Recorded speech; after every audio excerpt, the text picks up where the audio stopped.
إن الله وملائكته يصلون على النبي يا أيها الذين آمنوا صلوا عليه وسلموا تسليما.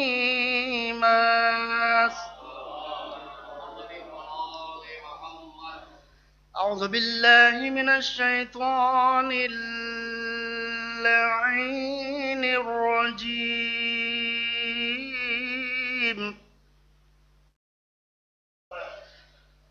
بسم الله الرحمن الرحيم.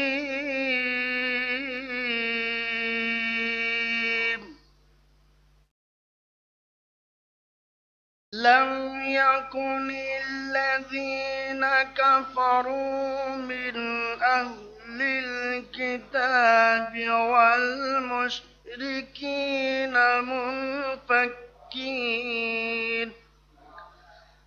والمشركين منفكين حتى تأتيهم البينة.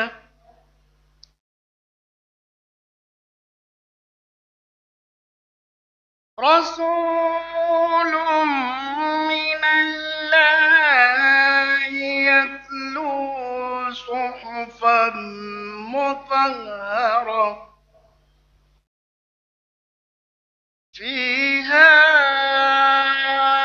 كتب قيمة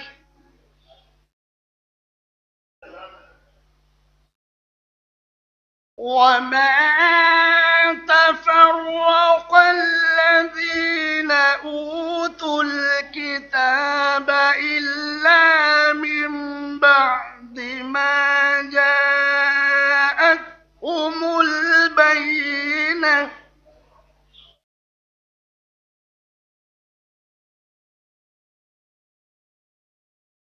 وما أمروا إلا ليعبدوا الله مخلصين له الدين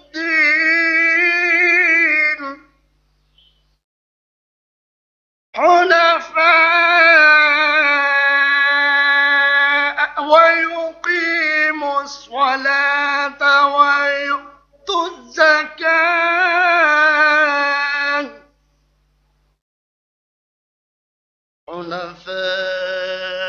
حنفاء ويقيموا الصلاة ويؤتوا الزكاة وذلك دين القيمة.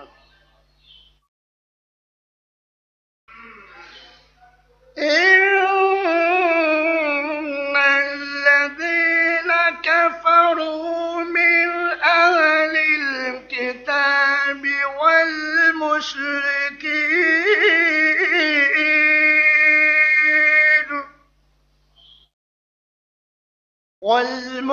والمشركين في نار جهنم خالدين فيها أولئك هم شر البرية. إن الذين آمنوا وعملوا الصالحات أولئك هم خير البرية جزاؤهم عند ربهم جنات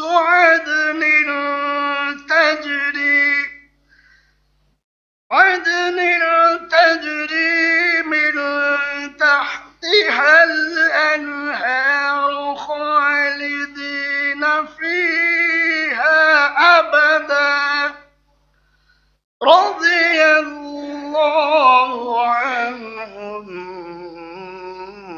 ورضوا عنه ذلك لمن خشي ربه.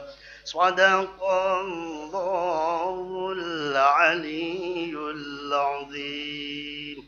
اللهم صل على محمد وآل محمد صلوات.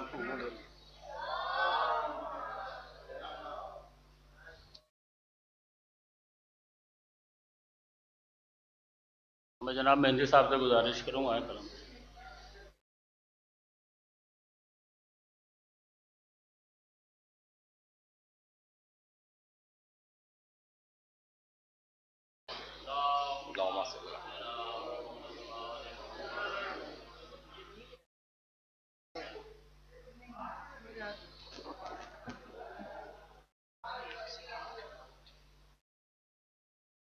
ایک اور بار سلوات بھیجیں. اللہم صلی علی محمد وعلی محمد. مولانا اجازت بہت ہی اختصار کے ساتھ، کیونکہ وقت کی پابندی کے ساتھ مجلس شروع ہوگی، اس لیے ایک مسئلہ چند اشعار ساجد بھائی ملاحظہ کریں. مسئلہ کہ غم جس کو بھی شبیر کا دوبھر نہیں ملتا، کہ غم جس کو بھی شبیر کا دوبھر نہیں ملتا، دنیائے غم شاہ سے باہر نہیں ملتا، دنیائے غم شاہ سے باہر نہیں ملتا. شعر بطور خاص ملاحظہ کریں کہ مہمان کا سر زانوے شبیر پہ دیکھو، کہ مہمان کا سر زانوے شبیر پہ دیکھو، دنیا میں کوئی حرصہ مقدر نہیں ملتا. مہمان کا سر زانوے شبیر پہ دیکھو، دنیا میں کوئی حرصہ مقدر نہیں ملتا. شعر بطور خاص ملاحظہ کریں کہ وہ حسن کا جلوہ ہے کہ یوسف بھی ہیں حیران، کہ وہ حسن کا جلوہ ہے کہ یوسف بھی ہیں حیران. ثانی تیرا ہم شکل پیمبر نہیں ملتا، ثانی تیرا ہم شکل پیمبر نہیں ملتا. سلوات بھیج دیں. دو تین شعر کی زحمت ہے کہ عباس کی نظریں ہیں کہ شمشیر علی ہے. شعر بطور خاص کہ عباس کی نظریں ہیں کہ شمشیر علی ہے. دنیا دریا کے کنارے کوئی لشکر نہیں ملتا. عباس کی نظریں ہیں کہ شمشیر علی ہے، دریا کے کنارے کوئی لشکر نہیں ملتا. تاریخ کے اوراق ذرا غور سے پڑھ لو. چار مصرے لگا کہ تاریخ کے اوراق ذرا غور سے پڑھ لو. تھا دشت میں جو وہ کہیں منظر نہیں ملتا، جو ضرب تبسم سے کرے فوج پر حملہ، جو ضرب تبسم سے کرے فوج پر حملہ، کعبے کی قسم دوسرا اصغر نہیں ملتا. جو ضرب تبسم سے کرے فوج پر حملہ، کعبے کی قسم دوسرا اصغر نہیں ملتا. وہ عاشور کے دن ایک ہی سجدہ نظر آیا، عاشور کے دن ایک ہی سجدہ نظر آیا.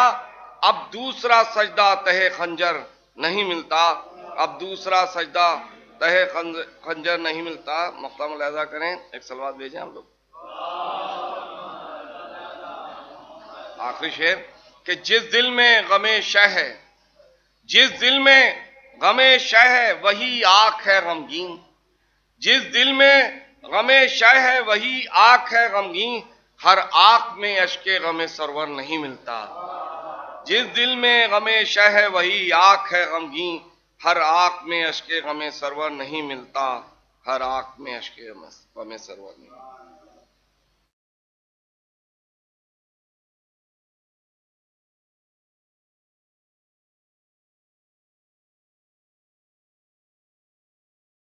میں ناصر صاحب سے گزارش کروں گا.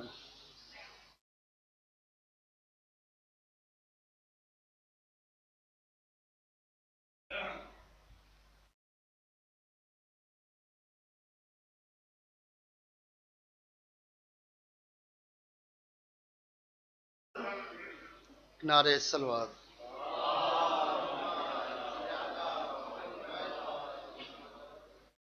قبر اصغر پر کہتی تھی مادر، گھر چلو شام ہوتی ہے اصغر. کیا خفا ہو گئے مجھ سے بیٹا گھر چلو شام ہوتی ہے اصغر سونا جنگل ہے اور رات کالی آج ہوئے گا میدان خالی کچھ کرنے کو ہے سارا لشکر گھر چلو شام ہوتی ہے اصغر بھاگئی تیری صورت زمین کو لے لیا مجھ سے تجھ نازنی کو یہ نہ سمجھی کہ روئے گی مادر گھر چلو شام ہوتی ہے اصغر رو رو کہتی تھی بالی سکینہ بھیا پانی اکیلے نہ پینا ہم بھی پیاسے بہت ہیں برادر گھر چلو شام ہوتی ہے اصغر کٹ گیا سریما میں زمن کا ہو گیا خاتمہ پنجے تن کا اب تو وارث نہیں کوئی سر پر گھر چلو شام ہوتی ہے اصغر ایک نعرہ سلوات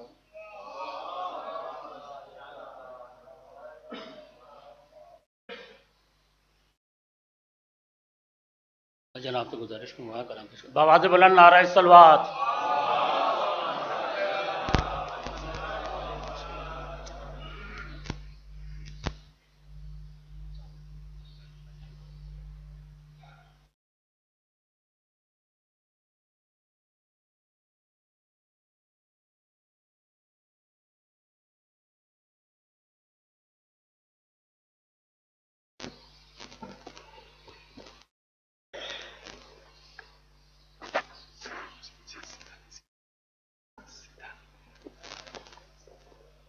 فاتحہ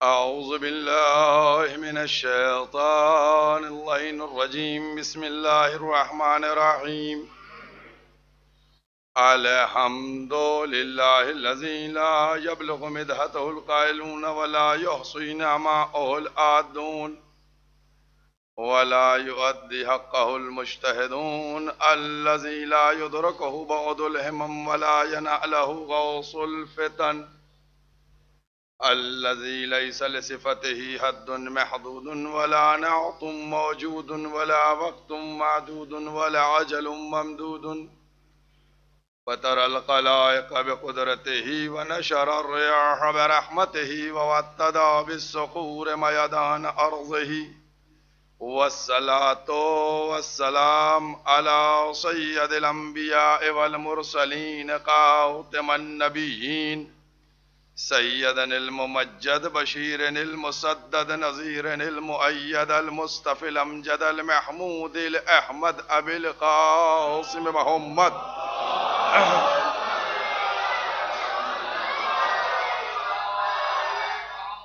وأهل بيته طيبين الطاهرين المعصومين المظلومين أما بعد فقد قال الله سبحانه تبارك وتعالى في كتابه المحكم وخطابه المتقن وقوله الأحسن بسم الله الرحمن الرحيم إنما أنت منذر ولكل قوم هاد صلوات پڑھ دیں محمد علیہ.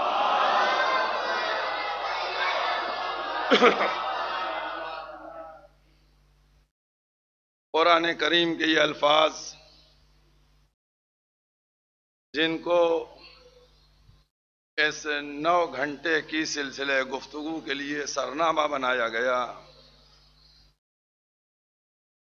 کہ جس میں پروردگار عالم پیغمبر سے مخاطب ہو کے کہہ رہا ہے کہ پیغمبر آپ ڈرانے والے ہیں وَلِكُلِّ قَوْمٍ ہاد اور ہر قوم کے لیے ایک ہدایت کرنے والا ہے ہادی ہے.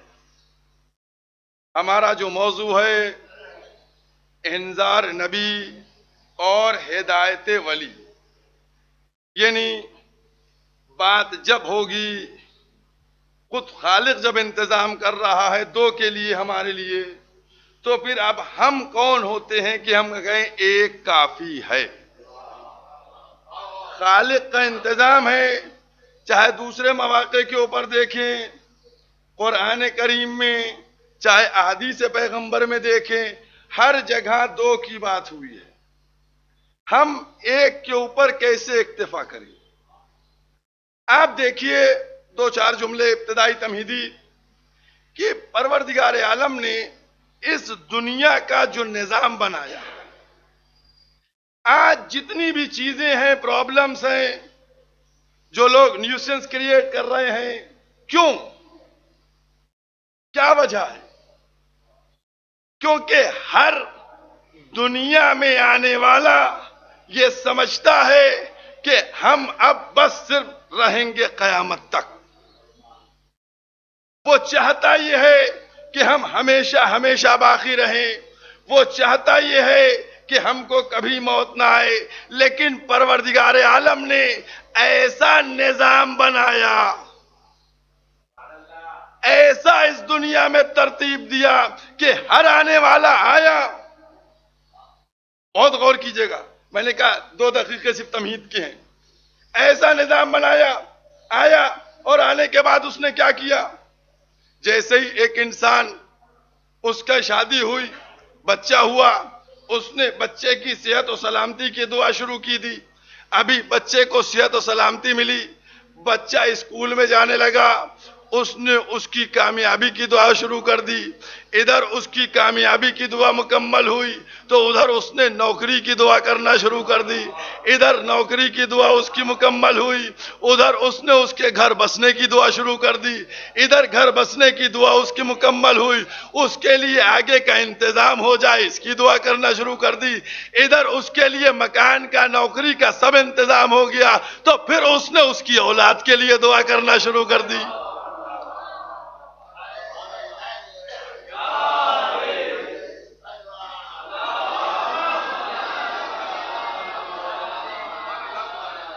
اس انسان کو پروردگار عالم نے اب وہ بچہ کہ جس کے لیے کل دعا ہو رہی تھی صحت و سلامتی کی، اب وہ اپنے بچوں کے لیے یہ پوری چین ہے، یہ پوری چین ہے جس چین میں باندھ کے رکھا ہے. لیکن ہر انسان یہ چاہتا ہے بھائی جس کے پاس دولت ہے، دولت تلف نہ ہو جائے اس کا ڈر لگا رہتا ہے. بھائی ہے ڈر نہیں ہے؟ جوان کو بڑھاپے کا آ جانے کا ڈر رہتا ہے، صحت مند کو بیماری کا ڈر رہتا ہے. یعنی ہر وقت خوف میں زندگی بسر کرتا ہے. دیکھیے یہ ترتیب ہے خداوند عالم کی، پوری زندگی اس کی اسی انتظار میں یہ نہ ہو جائے، یہ نہ ہو جائے. لیکن اس کو نہیں معلوم ہے کہ جو دولت اس نے جمع کی ہے وہ باقی رہ سکتی ہے، لیکن دولت کا جمع کرنے والا باقی نہیں رہ سکتا ہے. دولت کو جمع کرنے والا نہیں باقی رہ سکتا، دولت باقی رہ سکتی، دولت ختم نہیں ہو سکتی اس کی. لیکن اب بہت توجہ کیجیے گا، ایک ایک اب کیا کیا جائے؟ کہ جو میں نے 2-3 منٹ جو میں نے تمہید کے لیے اس میں غور کرنے کی ضرورت ہے کہ اب کیا جائے. اور اب آپ کے سامنے میں ایک حوالہ پیش کر رہا ہوں، قرآن مجید کا 16واں سورہ، سورہ نحل، آیت کے نشان 96 جا کر دیکھیے گا. پروردگار کہہ رہا ہے جو کچھ تمہارے پاس ہے سب ختم ہو جائے گا. خالق کہہ رہا ہے جو کچھ تمہارے پاس ہے سب ختم ہو جائے گا، صرف وہ باقی رہے گا. دیکھیے اب اپنی اس گفتگو کو لا کر میں نے اس آیت سے ملا ہے. سب کچھ ختم ہو جائے گا، باقی کیا رہے گا؟ صرف اللہ، وہ باقی رہے گا. تو میں کہنا یہ چاہتا ہوں کہ اب جب سب کو ختم ہونے والا ہے، فطرت تمہاری یہ کہتی ہے کہ تم بھی باقی رہو، تو اب کیوں نہیں کوئی ایسا انتظام کرتے کہ اللہ کے ساتھ تم بھی باقی رہ جاؤ؟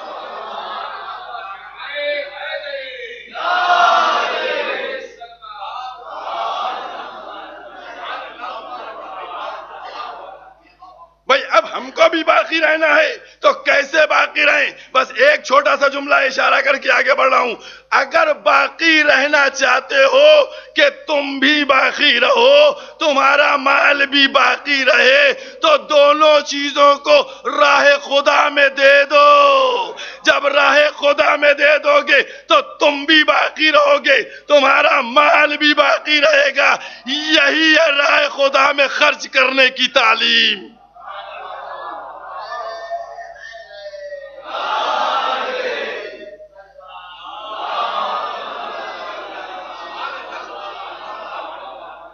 ایک جملہ اور کہوں گا، ایک جملہ اور کہوں گا. جن لوگوں نے اپنی جائیداد کو اولاد کے لیے محفوظ کیا وہ آج نہیں باقی ہیں، لیکن جن لوگوں نے حسین کے لیے امام باڑے بنا دیے،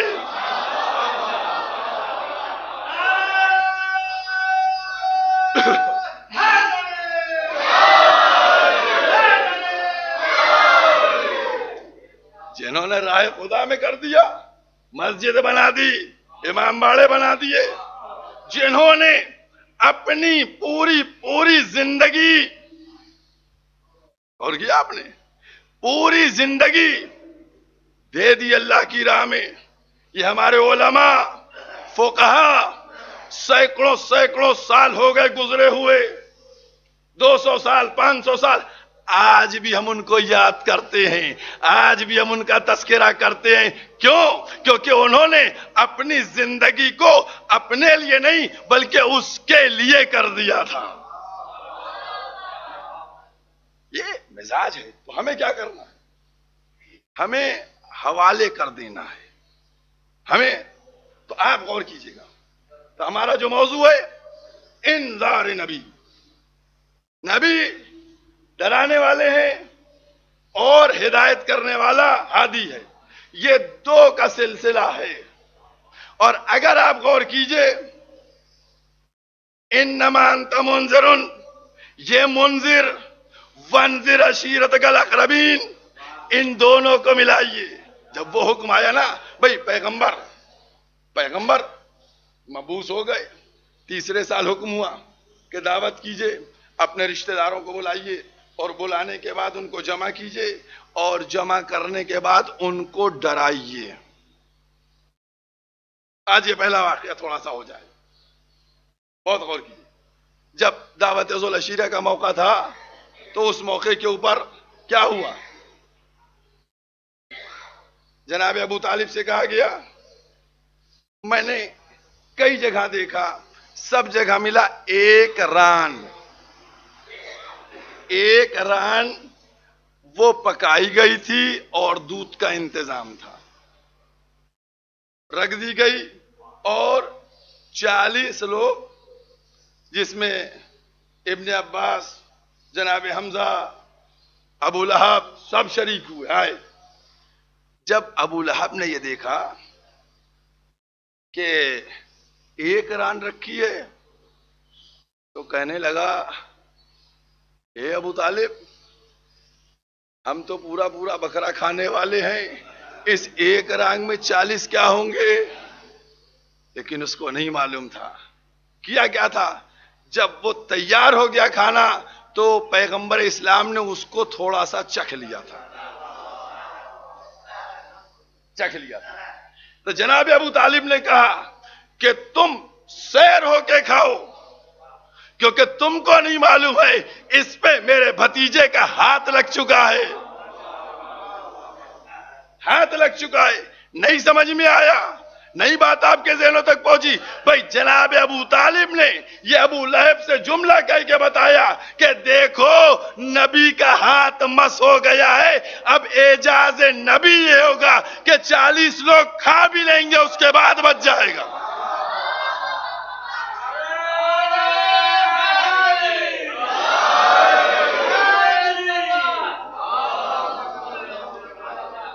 یہ ایمان ابو طالب ہے، ایمان ابو طالب. اور جناب ابو طالب نے چنانچہ آئے سب بیٹھ کے کھایا ہوا.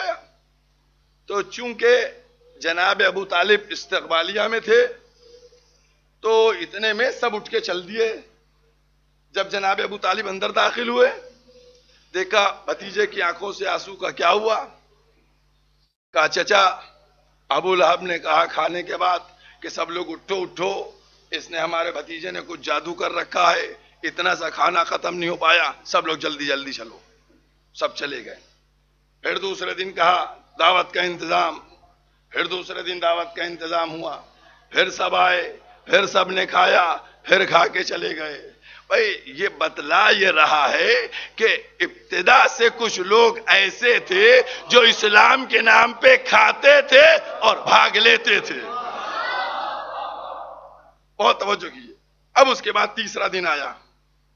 اس وقت جناب ابو طالب کی عمر پتہ کتنی ہے؟ 80 85 90 کے آس پاس عمر ہے جناب ابو طالب. جناب ابو طالب نے تیسرے دن کہا آج میں دیکھتا ہوں.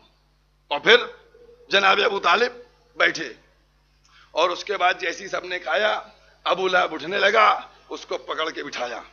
کہا بیٹھو اور سنو ہمارا بھتیجا کیا کہہ رہا ہے.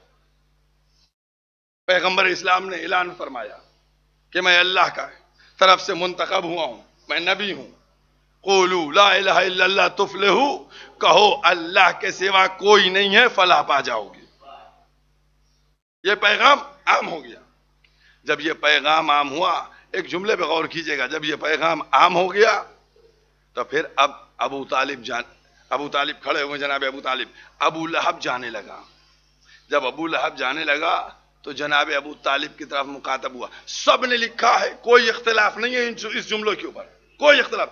کہنے لگا اے ابو طالب، ابھی تک تم اپنے بھتیجے کی پیروی کرتے تھے، اب تم اپنے بیٹے کی بھی اطاعت کرنا.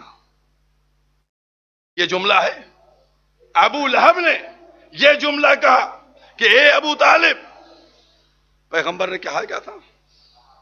پیغمبر نے، بہت توجہ کیجیے گا ایک ایک جملے کے اوپر، کیونکہ انہی الفاظ کے اندر سے سارے معنی نکلیں گے، پوری ڈیٹیل نہیں ہے.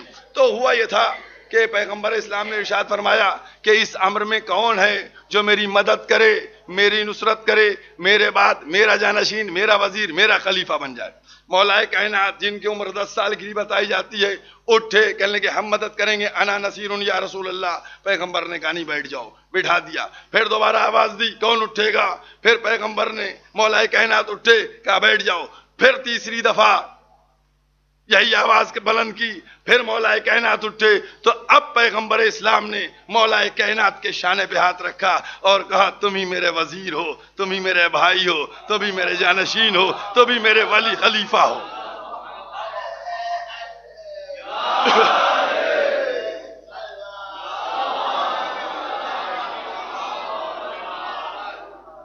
میں ابھی جو بات کہنے جا رہا ہوں یہ تو پورا واقعہ ہے. وہاں کم و بیش 40 لوگ موجود تھے. مولا کائنات کا سن کتنا تھا؟ عظمت امیر المومنین کو تصور کیجئے گا، مولا کا سن کتنا تھا؟ 10 برس کا. ارے کوئی تو منہ سے بولتا، بزرگ، جوان، بوڑھا، بولتا اے میاں صاحبزادے آپ کیا مدد کریں گے؟ پتلی پتلی پنڈلیاں ہیں، کمزور سے بازو ہیں، تلوار حمائل کی جائے تو زمین میں لڑے، آپ کیا انا نصیر یا رسول اللہ کا دعویٰ کر رہے ہیں؟ کوئی تو بولتا، بولا کوئی نہیں بولا. کیوں نہیں بولا؟ بس یہی تو بتلانا تھا کہ مولا کائنات سن 10 سال کا تھا، لیکن آثار شجاعت نظر آ رہے تھے کہ یہی فاتح خیبر بھی ہے، یہی فاتح خندق بھی ہے.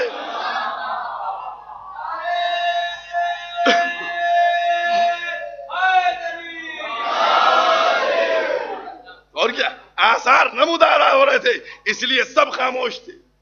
اور مولا نے کہا، اب آپ دیکھیے جملہ دیکھیے گا، دیکھیے 2 لفظ ہیں، ایک قرآن کا ہے اور ایک مولا کائنات کا. جب مولا نے یہ فرمایا، پیغمبر نے اعلان کیا، تو میرے مولا نے فرمایا انا نصیر یا رسول اللہ، میں آپ کی مدد کرتا رہوں گا اے اللہ کے رسول. اور کیا یہ کب کی بات ہے؟ دعوت ذوالعشیرہ کی ہے. میں آپ کی مدد کرتا رہوں گا. رسول کو رسول سب سے پہلے کس نے کہا؟ مولا کائنات نے کہا. بہت توجہ کیجئے گا، رسول کو رسول سب سے پہلے کس نے کہا؟ مولا کائنات نے کہا. اور مولا کائنات کو مولا سب سے پہلے کس نے کہا؟ بھئی غور کیجئے گا، یہی تو قدرت بتلانا چاہ رہی تھی، ورنہ اعلان ولایت امیر المومنین تو دعوت ذوالعشیرہ سے شروع ہو گیا تھا. میں کیا کہہ رہا ہوں؟ میں کہہ رہا ہوں مولا کی ولایت کا اعلان دعوت ذوالعشیرہ سے شروع ہوا، اور ہر موقع پہ اعلان ہوا، ہر مقام پر اعلان کیا کہ کون ہے جو جائے اس کے مقابلے میں، میرے بعد میرا جانشین، میرا وزیر، میرا خلیفہ کہا گیا. وہ تو غدیر کا جو واقعہ ہے، وہ واقعہ ہے کہ جہاں تکمیل نبوت ہونا تھی، کہ آج سے نبوت ختم ہو رہی ہے، ولایت شروع ہو رہی ہے.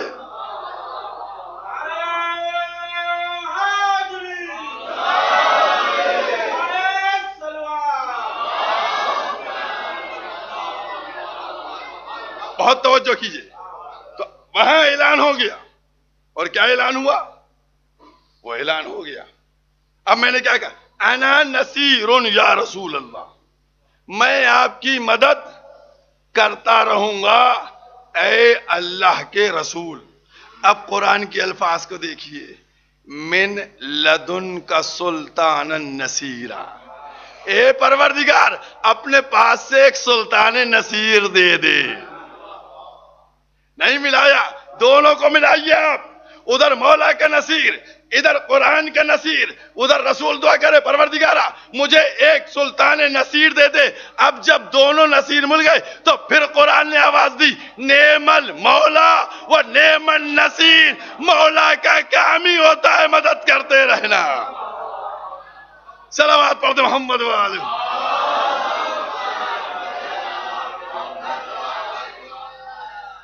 اب جو مشکلوں کو حل کرے اس کو مشکل کشا نہ کہا جائے تو کیا کہا جائے؟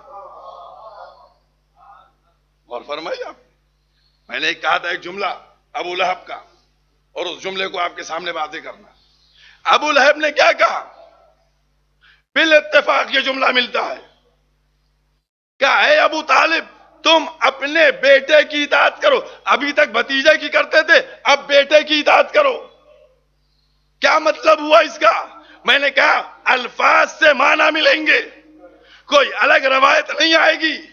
ابو لہب نے گویا کہہ دیا کہ آج ہی خلافت کا بھی اعلان ہو گیا. آج خلافت کا اعلان ہو گیا.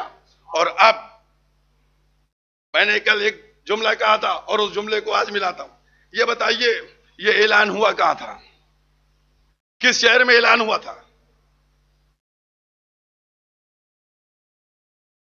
بولیے کس شہر میں اعلان ہوا تھا؟ مکے میں ہوا تھا، ہے نا؟ کعبہ کہاں ہے؟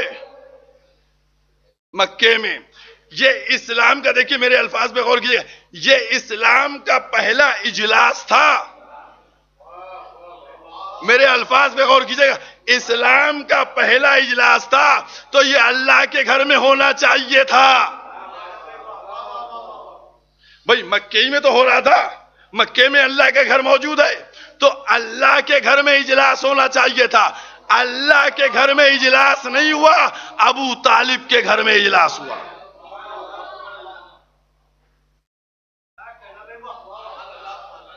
بتائیے، مکے میں اعلان ہوا اسلام کا پہلا اجلاس ہے.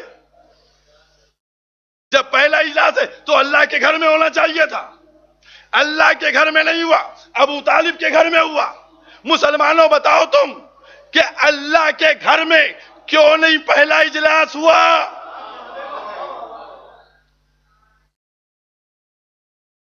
بتائیے. ایک صلوات پڑھیے محمد والے محمد.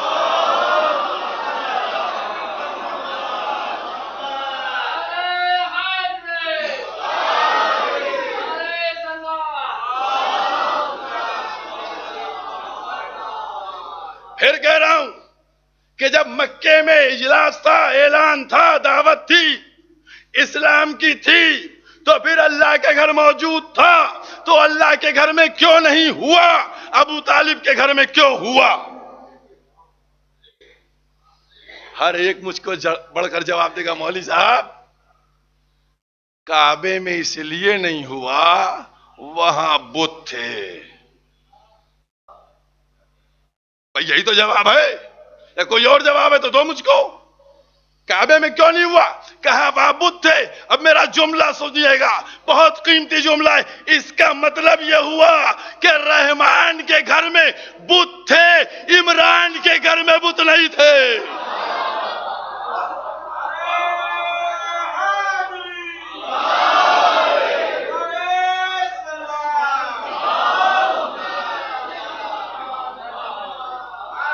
عظمت جناب ابو طالب ہے. دنیا آپ فکر کیجئے، ایک جملہ کہہ رہا ہوں تھوڑا سا سخت ہے، صرف علی ہی کے باپ کا ایمان ڈھونڈا جائے گا؟ بھئی اوروں کے بھی باپ کا ایمان ڈھونڈ لو کہ کس کا باپ مسلمان تھا، کس کا باپ مومن تھا، کس کا باپ تھا. عجب نہیں جواب دیں کہ پہلے باپوں کو ڈھونڈے تب اس کے بعد ایمان کو ڈھونڈا جائے. صلوات پڑھ دی محمد والے محمد.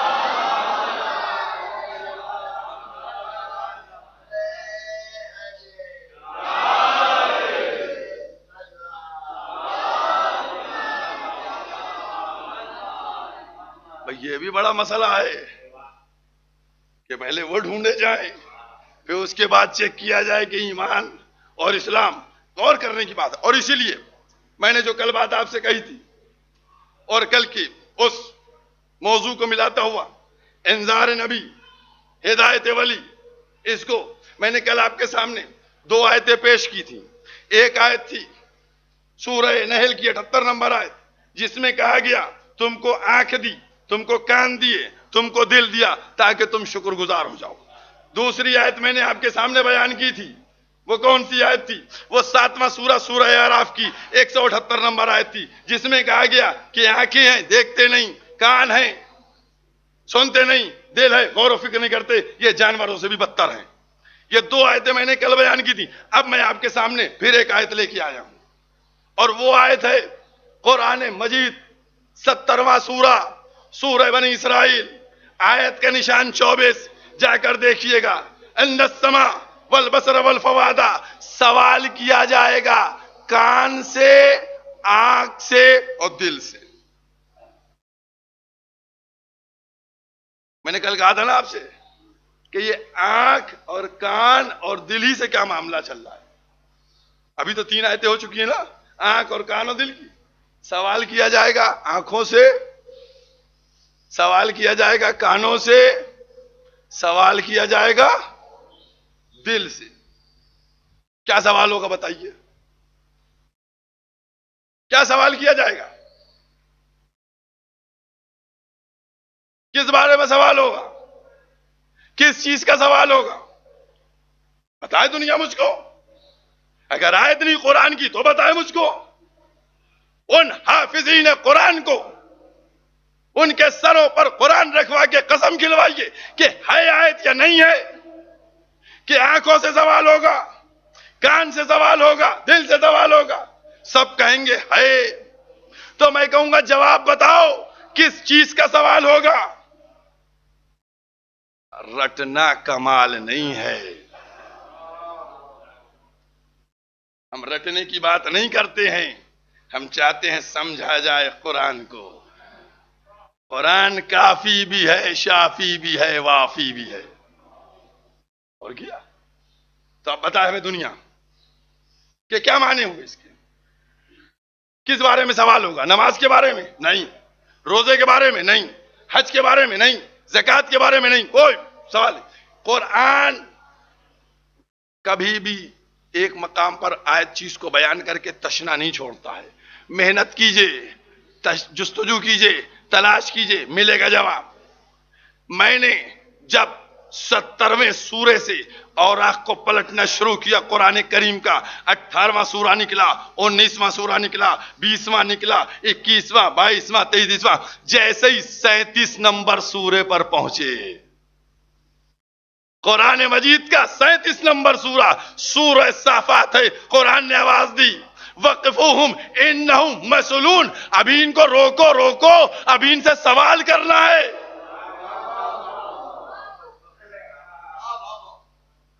اور کیا آپ نے وہاں 17 نمبر سورہ میں کہا کہ سوال ہوگا، 37 نمبر میں کہا روکو روکو ان سے بھی پوچھنا ہے. اب آئیے مورخین سے پوچھئے، محدثین سے پوچھئے، بتاؤ کیا پیغمبر نے فرمایا؟ پیغمبر نے کیا کہا جب یہ آیت نازل ہوئی؟ تو سب مل کے کہیں گے کہ جب یہ آیت نازل ہوئی تو سب نے پوچھا یا رسول اللہ یہ کس بارے میں سوال ہوگا؟ تو پیغمبر نے فرمایا جب نماز کا حساب کتاب دے دو گے، روزے کا حساب کتاب دے دو گے، حج و قمص کا حساب کتاب دے دو گے، سارے حساب کتاب ہو جائیں گے اور جنت کی طرف پڑھو گے تو آواز آئے گی روکو روکو ابھی ان کو ٹھہراؤ، ان سے پوچھنا ہے کس بارے میں؟ کہ ولایت علی ابن ابی طالب کے بارے میں کہ اقرار ولایت کیا ہے یا نہیں کیا ہے.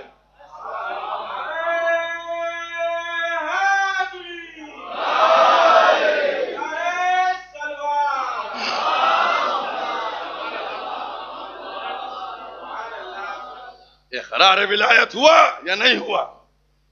تب ان سے سوال کیا جائے گا. ان کو روکو، ان کو ٹھہراؤ، ان سے پوچھنا ہے کیا کیا تھا؟ آنکھ، کان اور دل. اور کیا آپ نے آنکھ، کان اور دل، ٹھیک، یہی تو تین تھے. اسی لیے پیغمبر اسلام نے ہاتھوں پر اٹھایا تاکہ بہرے دیکھ لے، زبان سے من کن تو کہا تاکہ اندھے سن لے، اور اس کے بعد آواز دی کہ خدا دوست اس کو رکھے جو اس کو رکھے. اس کا مطلب یہ ہوا کہ آنکھیں جواب دیں، کان جواب دے. جب محمد نے دکھلا دیا تھا تو پھر اقرار کیوں نہیں کیا؟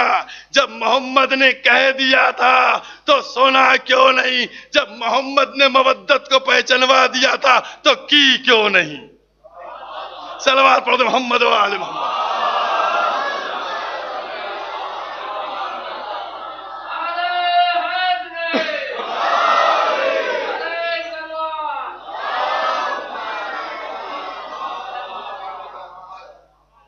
ولایت امیر المومنین اس کے لیے انتظام ہوا، اس کے لیے اہتمام ہوا تاکہ دنیا عظمت ولایت کو سمجھے. میں نے کیا کہا؟ یہ غدیر کا جو موقع ہے فقط ولایت سے نہیں بلکہ بتا دیا گیا کہ اب نبوت تمام ہونے والی ہے اور امامت اسٹارٹ ہونے والی ہے. ورنہ اعلان تو دعوت ذوالعشیرہ میں ہو گیا، اور اس کے بعد مختلف مواقع کے اوپر پیغمبر اسلام نے فرمایا کہ میرے بعد میرا جانشین، میرا وزیر، میرا خلیفہ کون ہوگا. ساری باتیں معلوم.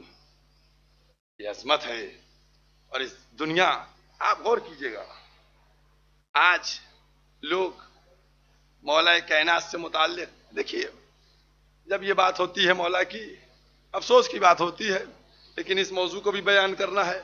پہلے غیر سوال کرتے تھے، پہلے غیر سوال کرتے تھے، اب کچھ مقصرین کے ایسے تجزیے ہیں کہ اب اپنے ہم سے سوال کرنے لگے ہیں. سمجھ گئے؟ پہلے غیر پوچھتے تھے، بتائیے علی کیسے ایک جگہ ایک وقت میں اتنی جگہ پہنچ گئے. اب اپنے پوچھ لیتے. یہ سمجھ میں نہیں آتا. اگر سمجھ میں علی آ جائیں تو پھر علی ہی نہ رہیں. بھائی مولا کائنات کو کوئی سمجھنا چاہ رہا ہے کہ سمجھ میں نہیں آتے؟ بھائی آپ کی سمجھ میں وہ نہیں آئیں گے، میں آپ کو سمجھا دیتا ہوں، اور پھر ہمارے سمجھانے کے بعد اگر آپ نہ سمجھیں تو پھر اللہ آپ سے سمجھے. اب آپ سنیے صاحب، بتائیے، اچھا ایک وقت میں 40 جگہ جانا یہ ہضم نہیں ہو رہا ہے کہ مولا ایک وقت میں 40 جگہ کیسے گئے. لیکن ان کو یہ نہیں معلوم ہے کہ مولا اس وقت میں فرش پہ بھی تھے اور عرش پہ بھی تھے.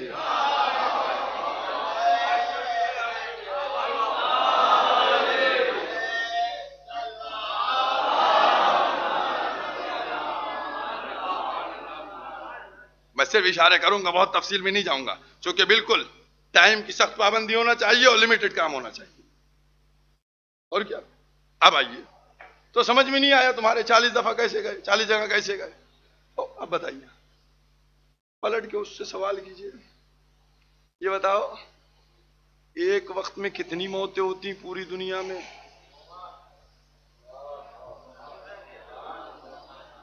ہزاروں لوگ مر جاتے ہیں ایک ہی وقت میں پوری دنیا میں. کہا تو یہ ملک الموت ہزاروں جگہ پہنچ جاتا ہے ایک ہی وقت میں. ملک الموت ہزاروں جگہ پہنچ جاتا ہے ایک وقت میں؟ ہاں پہنچ جاتا ہے. سمجھ گئے؟ دیکھیے سورہ قدر آپ سب کو یاد ہے نا؟ سب کو یاد ہے، میں زیادہ ڈیٹیل میں نہیں جانا چاہ رہا ہوں. یہ ملک الموت جو کیا ہے، یہ ہے امر. یہ ہے امر. نہیں غور کیا آپ نے؟ یہ ہے امر. اس کا مطلب کیا ہوا کہ امر غلام ہو کے سینکڑوں جگہ پہنچ جائے اور صاحبان امر جو ہے وہ 40 جگہ نہیں پہنچ سکتے، جو اولو الامر ہیں.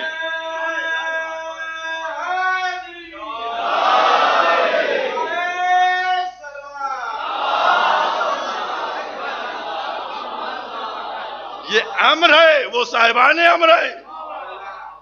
جب یہ پہنچ جاتا ہے اتنی جگہ تو وہ کتنی جگہ پہنچیں گے؟ یہ عظمت ہے. عزیزوں یاد رکھیے، ولایت کے سلسلے میں جسارت کرنا، میں سمجھتا ہوں، اشارہ کر رہا ہوں، تھوڑا سا اشارہ کر رہا ہوں، سمجھ لیجئے گا. ولایت کے سلسلے میں جسارت کرنا اپنی ڈی این اے رپورٹ پیش کرنا ہے. صلوات پڑھ دیجیے محمد والے محمد.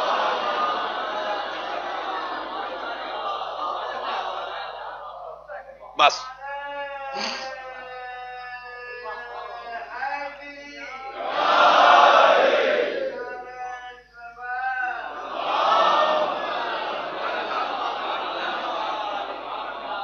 اور کیا آپ نے، یہ ہے ولایت کے سلسلے میں. زبان کوئی کھولے اپنی، اور میں تو برابر اس بات کو کہتا رہتا ہوں کہ پیغمبر نے جو فرما دیا، اور کیا جو فرما دیا، کوئی یہ سمجھ لے کہ اس میں کوئی چینج کیا جا سکتا ہے؟ بھائی جس طریقے سے قرآن میں جو حرف جہاں ہے، جو زیر زبر پیش ہے، کوئی ہلا نہیں سکتا ہے. اسی طریقے سے پیغمبر کے جو زبان پر جاری ہوئے الفاظ ان میں بھی کوئی چینجنگ نہیں لا سکتا ہے. ثبوت دوں آپ کو؟ ایک ثبوت لیجئے گا آپ، ایک صلوات پڑھیے محمد علیہ.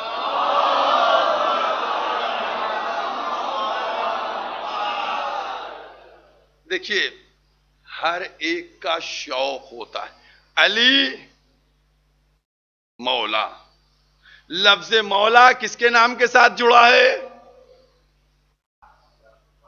لفظ مولا کس کے نام کے ساتھ جوڑا رسول نے؟ مولا کائنات کے نام کے ساتھ جڑا ہے. مولا کائنات کے نام کے ساتھ لفظ مولا جڑا ہے. بہت توجہ کیجئے گا، بہت توجہ کیجئے گا. میں نے کہا یہ ثبوت پیش کر رہا ہوں. آج ہر ایک الگ الگ تنظیمیں اور سنگٹھن ناموں پہ بنا تو لیتے ہیں، شہدائی فلاں اور فلاں تنظیم اور فلاں انجمن، نام جو ان کے ہیں نا ان کے اوپر سنگٹھن، تنظیم، جماعت بنا لیتے ہیں. لیکن آج تک کسی کی ہمت نہیں ہوئی کہ کسی ناموں سے ایک نام کے آگے مولا جوڑے.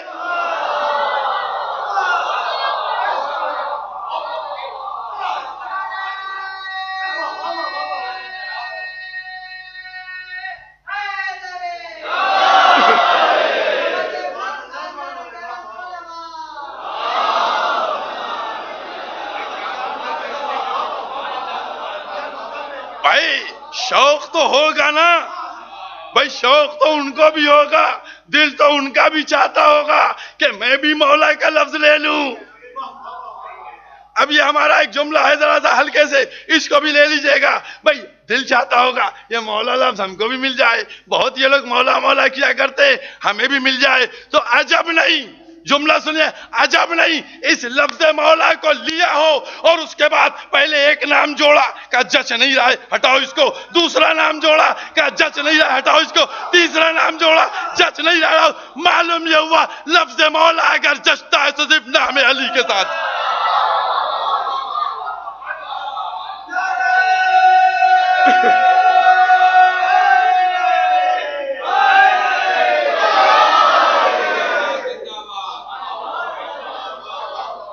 بھائی ٹرائی کیا گیا ہوگا، کوشش ہوئی ہوگی، لیکن میچ نہیں کیا ہوگا. غور کیا آپ نے؟ جچا نہیں ہوگا.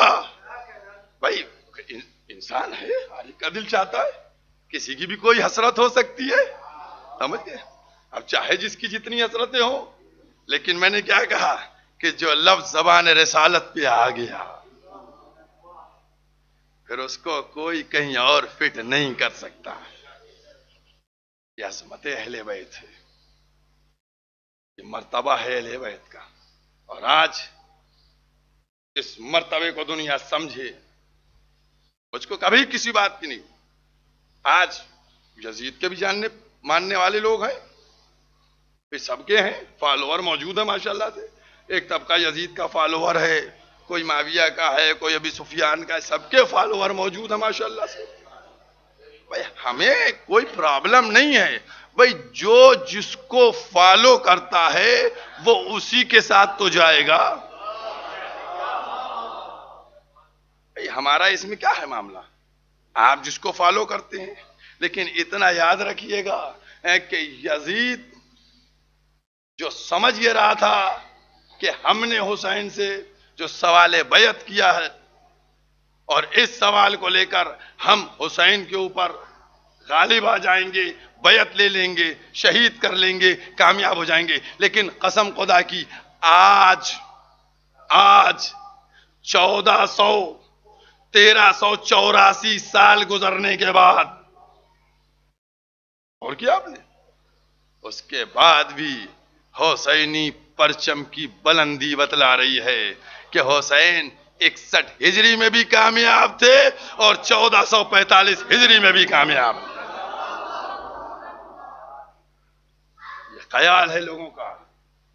کیا سمجھتے ہو تم کہ اگر سفر کر کے مدینہ چھوڑ دیں گے روزہ چھٹ سکتا ہے نبی کا، ماں کی لحد چھٹ سکتی ہے، لیکن پھر عظمت اور پھر وہ کمال کی منزل، بس عزاداروں آپ دیکھیے کتنا جلدی جلدی وقت گزر رہا ہے۔ جب معاویہ اس دنیا سے رخصت ہوا اور واصل جہنم ہوا تو اس کے بعد ولید نے امام کو بلایا، سوال بیعت کیا گیا، بیعت کا سوال کیا گیا، وہاں مروان بھی بیٹھا ہوا تھا۔ جو چیزیں باتیں ہوئی ہیں جو سب آپ لوگوں کے سامنے موجود ہیں اور سب آپ آشنا ہیں، میں صرف ایک دو جملے کہنا چاہ رہا ہوں کہ وہاں دربار میں کیا ہوا۔ اس میں ایک جملہ بس غور کرنے کا ہے کہ مولا امام حسین علامہ شیخ مفید علیہ الرحمہ نے لکھا کہ 19 جوانوں کو ساتھ لے کر امام حسین گئے تھے، 19 جوان تھے اور سب کو باہر چھوڑ دیا تھا۔ اور پھر آگے وہ لکھتے ہیں کہ جب مروان نے کہا کہ ان سے یہیں بیعت لے لو، اور یہ کہتے ہوئے اس نے اپنے ہاتھ کو قبضہ شمشیر پہ رکھا تو امام نے آواز بلند کی، اللہ اکبر۔ جیسے ہی صدائے تکبیر بلند ہوئی، وہ 19 بنی ہاشم جو باہر موجود تھے وہ پلک جھپکتے حسین کی خدمت میں آ گئے۔ سچ بتاؤ یہ کب کا واقعہ ہے؟ یہ کس تاریخ کا واقعہ ہے؟ یہ 27 رجب کا واقعہ ہے کہ جب حسین کی زبان سے آواز نکلی تو بنی ہاشم حسین کے سامنے آ گئے، لیکن اب چند ماہ بعد وہی حسین زمین کربلا پہ حل من ناصر ینصرنا،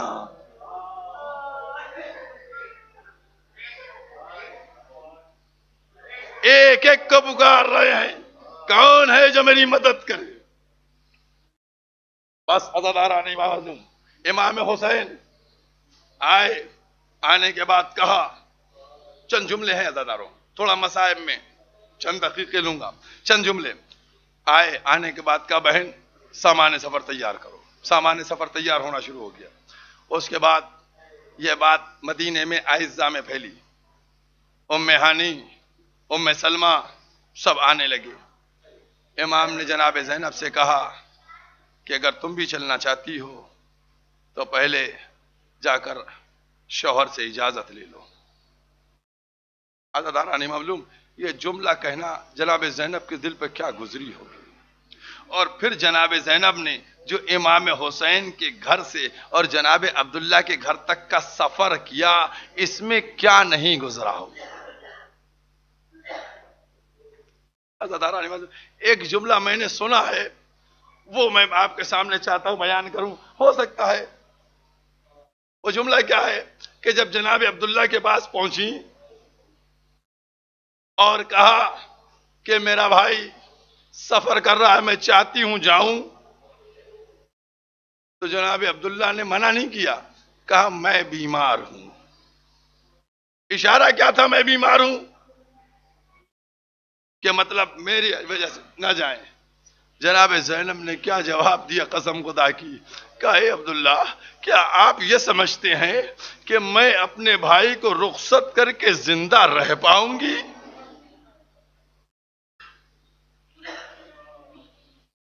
جناب عبداللہ کے پاس آئیں، جناب عبداللہ جناب زینب کے سامنے بیٹھ گئے، کہا شہزادی مجھے اب اور شرمندہ نہ کیجئے، جائیے اپنے بھائی کے ساتھ جائیے، خدا حافظ، اور دونوں بیٹوں کو لے کے جائیے گا، ایک بیٹے کو میری طرف سے قربان کر دیجئے گا اور ایک بیٹے کو اپنی طرف سے قربان۔ اب جناب زینب آئیں، آنے کے بعد سامان سفر تیار ہوا، ادھر جناب ام سلمہ موجود ہے، ہانی اے بیٹا جا رہے ہو؟ کہا پھوپھی اماں ہم آپ کے پاس آنے والے تھے۔ جناب ام سلمہ اے نانی ہم آپ کے آنے والے تھے۔ ایک ایک جملہ سب سے کہا۔ جناب ام سلمہ ایک دفعہ کہتی ہیں بیٹا تمہارے نانا ہم کو بتا گئے تھے کہ دیکھو حسین جب اس زمین کی طرف جائے کہ جو نینوا ہے، تو پھر حسین واپس نہیں آئے گا، واپس نہیں آئے گا۔ تمہارے نانا خاک بھی دے گئے ہیں، خاک دے گئے ہیں۔ عزیزارو، جہاں میں امام حسین نے فرمایا، ایک ایک لفظ جملہ میں پڑھا ہوں، ایک ایک جملہ۔ امام حسین نے فرمایا، نانی کیا آپ اس زمین کو دیکھنا چاہیں گی؟ جناب ام سلمہ نے سر ہلا دیا، ہاں میں دیکھنا چاہوں گی۔ ایک دفعہ امام حسین نے اپنی دونوں انگلیوں کے بیچ میں کہا، نانی ذرا انگلیوں کے درمیان میں دیکھیے گا۔ انگلیوں کے درمیان میں دیکھنا شروع کیا، ساری زمینیں پست ہو گئیں، زمین کربلا بلند ہو گئی۔ کہا، نانی یہی وہ زمین ہے جہاں ہم 3 دن کے بھوکے پیاسے شہید کیے جائیں گے۔ اے نانی، اس مقام پہ میرا کڑیل جوان گھوڑے سے زمین کی طرف آئے گا۔ اے نانی، وہ فرات کے کنارے میرا عباس۔ اے نانی، ارے یہاں میں سجدہ آخر کروں گا۔ اے نانی، ارے جو بلندی دیکھ رہی ہے وہی میری بہن زینب، کھڑے ہو کر میرے سجدہ آخر کو دیکھی۔ جزاکم اللہ۔ دیکھا، اور اس کے بعد جناب ام سلمہ، امام حسین نے ہاتھ بڑھایا اور ایک مٹھی خاک اٹھائی، اور اٹھانے کے بعد جناب ام سلمہ کو دے دی۔ کہا، نانی جب تک یہ خاک رہے سمجھ لیجئے گا آپ کا نواسہ زندہ ہے، جب یہ خاک خون میں تبدیل ہو جائے سوچ لیجئے گا آپ کے نواسے کو شہید کر دیا گیا۔ جناب ام سلمہ کو خاک دے دی، انہوں نے شیشے کے برتن میں رکھی۔ عزیزارو، یہ تو نواسہ نانی سے رخصت ہوا اور پھوپھی سے رخصت ہوا، سب سے رخصت ہوا۔ اب عزیزارو، تم بتاؤ، تمام مودت کے دروازوں کو کھول کر سوچو، بتاؤ کہ جب یہ بیٹا مظلوم کربلا اپنی ماں کی قبر کے اوپر پہنچے ہوں گے، ماں کی لات پہ پہنچے ہوں گے، تو ماں سے کیسے رخصت ہوئے ہوں گے؟ عزیزارو، میں نہیں بیان کر سکتا کہ کیسے۔ آپ لوگ برابر ذاکروں سے یہی سنتے ہیں نا کہ یہی کہا، اماں جا رہے خدا حافظ، کل سے چراغ نہیں جلا پائیں گے، بس اتنا ہی بات ہوئی ہوگی۔ تاریخ میں ملتا یہ ہے کہ پوری رات امام حسین کبھی رسول کے روضے پہ جاتے تھے، وہاں سے اٹھتے تھے ماں کی قبر کے اوپر آتے تھے، وہاں سے اٹھتے تھے نانا کے پاس، پھر ماں کے پاس۔ گویا یہ انداز بن رہا تھا کہ جیسے کوئی چھوٹا کم سن بچہ کبھی اپنے آغوش ماں کی آغوش کی طرف دوڑا، کبھی اپنے نانا کی آغوش کی طرف۔ اے نانا خدا حافظ، جزاکم اللہ۔ ہاں عزیزارو، مظلوم کربلا نانا کے روضے کے اوپر بیٹھے ہوئے ہیں، ایک دفعہ آنکھ لگ گئی۔ اب جو آنکھ لگی، کیا دیکھا؟ نانا رسول خدا آئے ہیں، آواز دے رہے ہیں، اے میرے لال حسین، ہم تمہارے منتظر ہیں۔ وہ وقت قریب آ گیا کہ جب تم اپنے خون سے داڑھی کو رنگو گے۔ تمہارے بابا ہمارے پاس ہیں، تمہاری ماں ہمارے پاس ہیں، تمہارا بھائی ہمارے پاس ہے۔ امام نے آنکھیں کھولیں، آنکھیں کھولنے کے بعد انا للہ کا جملہ، اور اس کے بعد اٹھے، اور اٹھنے کے بعد اب واپس آ گئے۔ گویا نانا سے ملاقات ہو گئی، اور اب مقصد کی تکمیل کے لیے وہ سفر کا آغاز ہوتا ہے جہاں ماں سے رخصت ہو رہے ہیں۔ اور جب ماں سے رخصت ہوتے ہیں تو اب وہ منزل ہے کہ سب سوار ہو رہے ہیں۔ بہت سی روایتیں ہیں، میں سب کو چھوڑتا ہوا سوار ہو رہے ہیں، اور ایک کے بعد دوسری منزل پہ سب سوار ہو گئے۔ جب سب سوار ہو گئے تو اب امام حسین سے بتایا گیا کہ اصغر صغرا کی گود میں ہے نہیں آتے، اصغر صغرا کی گود میں نہیں آتے۔ جناب ایک ایک ماں گئیں، بیٹا اصغر آ جاؤ، نہیں آتے۔ پھوپھی گئیں، آ جاؤ اصغر، نہیں آتے۔ پوچھا، ایک دفعہ امام حسین پہنچے، کہا بیٹی اصغر کو ہمیں دے دو۔ کہا بابا میں اکیلے کیسے رہ پاؤں گی؟ بابا سب جا رہے ہیں، میں اکیلے کس طرح جیوں گی؟ بابا میرے چھوٹے بھائی کو ہمارے پاس چھوڑ دیجیے۔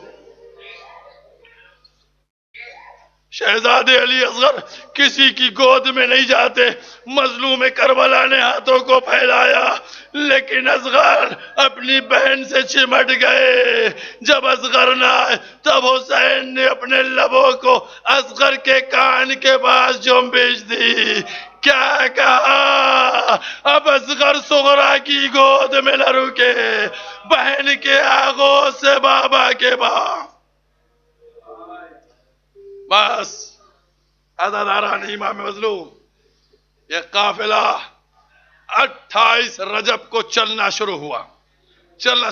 ایک منظر بیان کروں گا جو مشاہدہ ہے، جو میرا مشاہدہ ہے، میں نے خود ہے، اور جتنے بھی لوگ زیارت کرنے گئے ہیں ایک ایک شخص میری بات کی تائید کرے گا. ابھی بھی الحمدللہ میں 15 دن پہلے کربلا میں تھا، نجف میں تھا.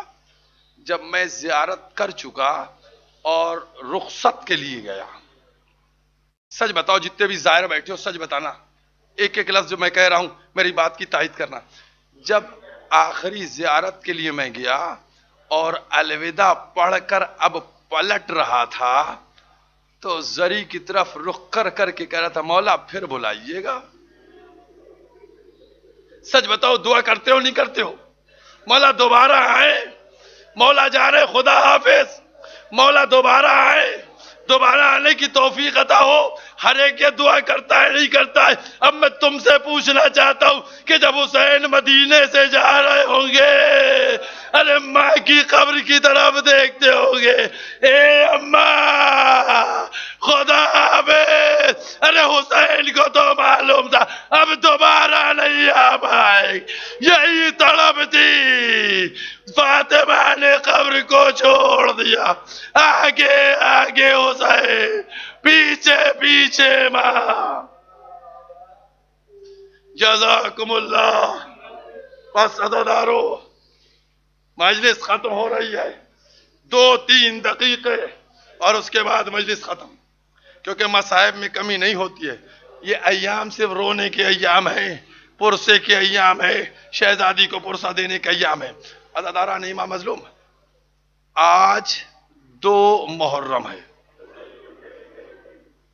آج 2 محرم ہے. سچ بتاؤ 2 محرم کو کیا ہوا تھا؟ 28 رجب کو قافلہ چلا، 3 شعبان کو مکے پہنچا، پھر 8 ذی الحجہ کو مکے سے چلا اور 2 محرم کو کربلا پہنچ گیا. عزاداران امام مظلوم 2 محرم کو کربلا پہنچا. امام حسین کا گھوڑا چلتے چلتے رک گیا. جیسے ہی گھوڑا رک گیا، وفادار گھوڑا رکا، امام نے ایڑ دی، نہیں بڑھتا آگے. بلایا، آیا شخص، کیا نام ہے اس جگہ کا؟ کسی نے کہا غازریہ کہتے ہیں، کسی نے کہا نینوا کہتے ہیں، کسی نے کہا اس کو شط فرات کہتے ہیں. ایک شخص بولا، مولا نے پوچھا اس کا کوئی اور نام بھی ہے؟ کہا ایک نام اور ہے. کہا کیا نام ہے؟ کہا اس کا نام کربلا ہے. مولا کائنات نے فرمایا زمین کربلا وہ جگہ ہے کہ جہاں 200 نبی دفن ہیں اور 200 نبی زادے دفن ہیں. کربلا وہ جگہ ہے. مولا کائنات جب کربلا سے گزرے ہیں، جب کربلا سے گزرے ہیں، کس انداز سے مولا کائنات ان جگہوں پر ٹھہرے ہیں اور گریہ فرمایا ہے، آنسو بہائے ہیں. ہر نبی نے زمین کربلا پر ماتم کیا ہے.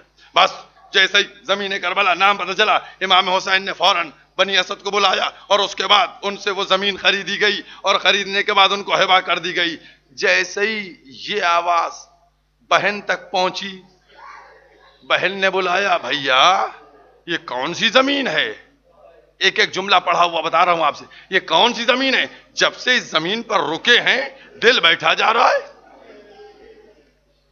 کہا بہن اس زمین کا نام کربلا ہے. بس جیسے ہی کربلا کا نام سنا، کہا بھیا یہ نام تو سنا لگ رہا ہے. پھر آواز دی، کہا بھیا یہی تو وہ نام ہے جس کو اماں جب سنتی تھی تو رونے لگتی تھی. حسین نے آواز دی، اے بہن زینب، اے بہن ام کلثوم، ارے یہی وہ زمین ہے جہاں بہن بھائی میں جدائی ہو، یہی وہ زمین ہے جہاں مستی بسائے. بس خیمے لگ گئے، سب کچھ ہو گیا، بس مجلس ختم ہو گئی. مجلس ختم کر دی میں نے. ایک دو جملے بچے، ایک دقیقہ بھی نہیں بچا مصاحب کا. عزاداروں تم لوگ سچ بتاؤ، سب لوگ بتاؤ، سب لوگ سینے پہ ہاتھ رکھ کے، امام حسین کے چاہنے والوں تم لوگ بتاؤ کہ تم لوگوں نے کتنے دن پہلے سے تیاری کی؟ محرم کی کئی دن سے تیاری کر رہے ہو؟